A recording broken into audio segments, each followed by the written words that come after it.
Uh, Hello students, so let us discuss one more problem based on work energy principle.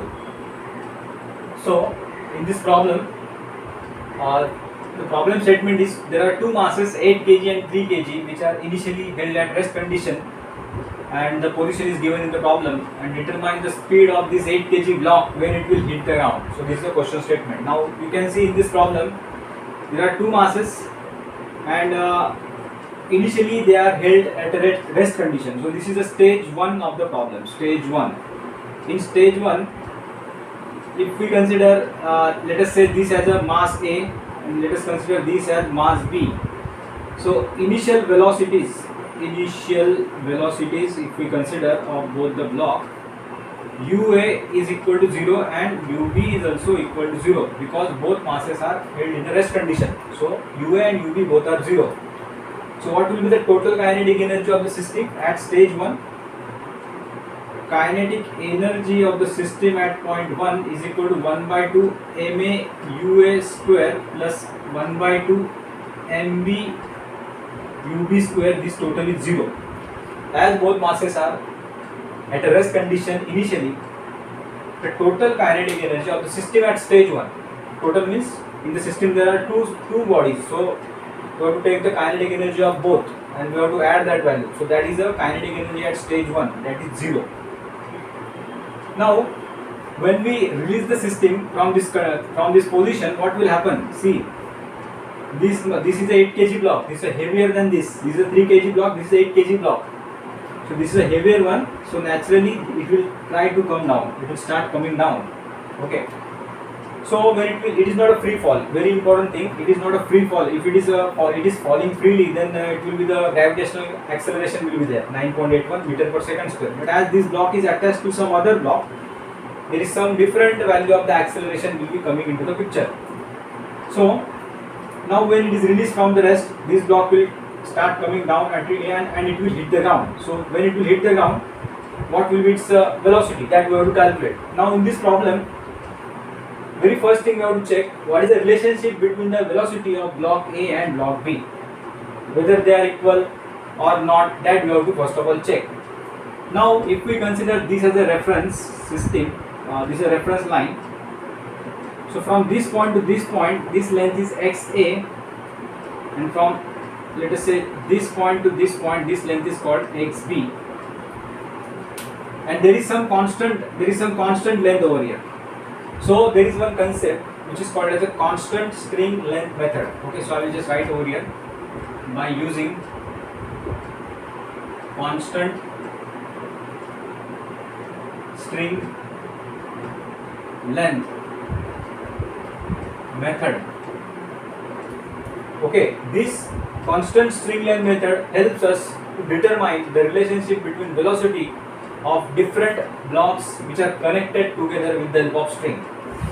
So in this system, this XA will reduce and XB will increase. This XB will reduce, XA will increase. So the equation will be minus XA, it will increase, so plus XB, plus minus some constant length. Okay, there may be some constant length over here that we have to add, or sometimes we have to deduct also, because some length will be used to tie this block also.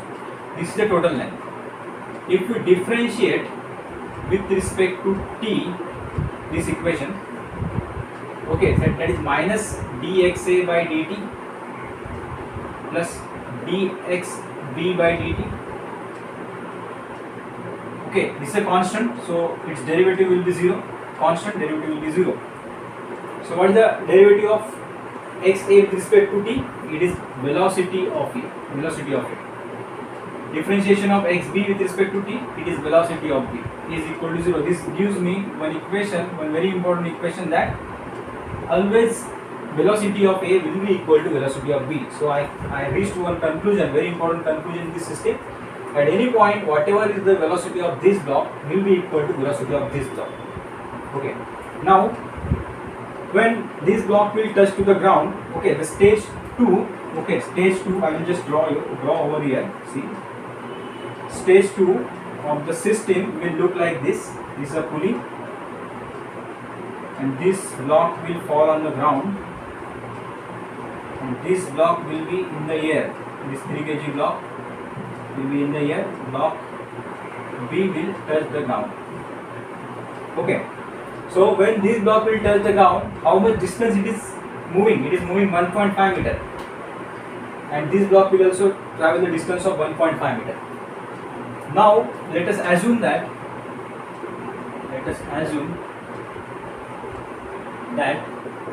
VA and VB are the velocities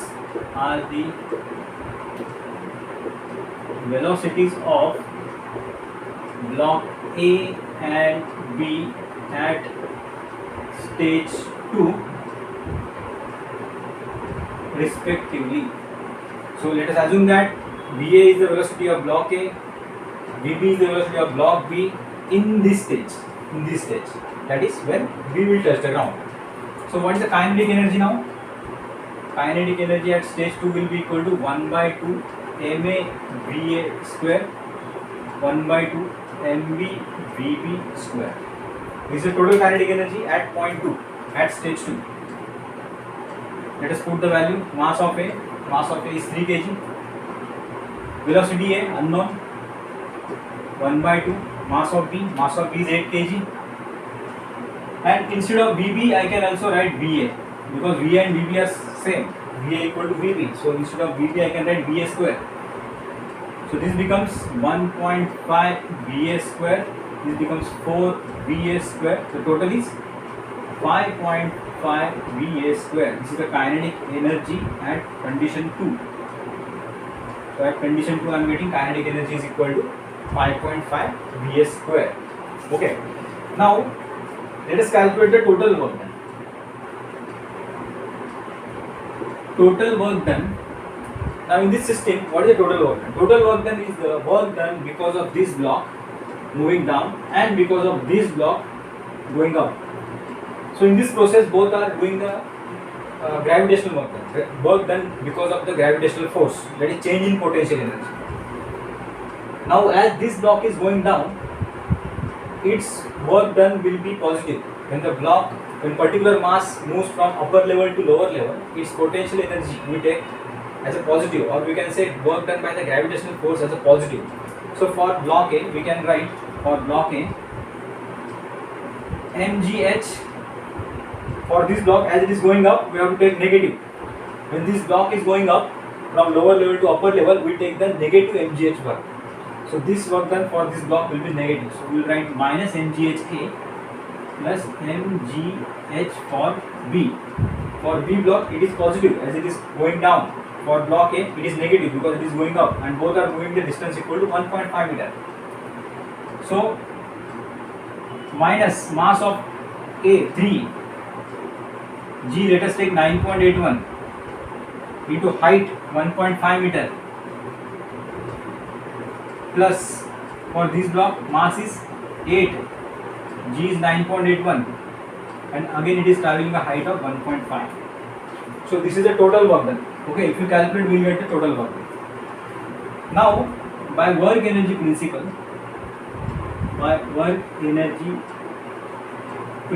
we can write change in kinetic energy is equal to total work done. So what is change in kinetic energy? It is kinetic energy at point 2 minus kinetic energy at point 1, which is equal to total work done, which is this value, which is minus 3. Let us take this 9.81 and 1.5 common. So 9.81 into 1.5 into bracket, we have minus 3 plus 8. Now changing kinetic energy.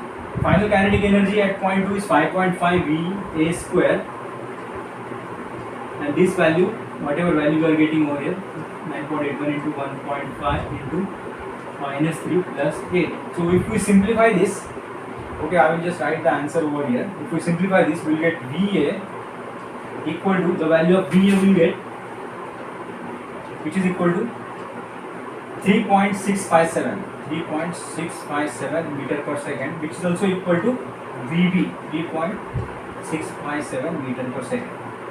So this is how we can calculate the velocity of block B when it is touching to the ground. Thank you.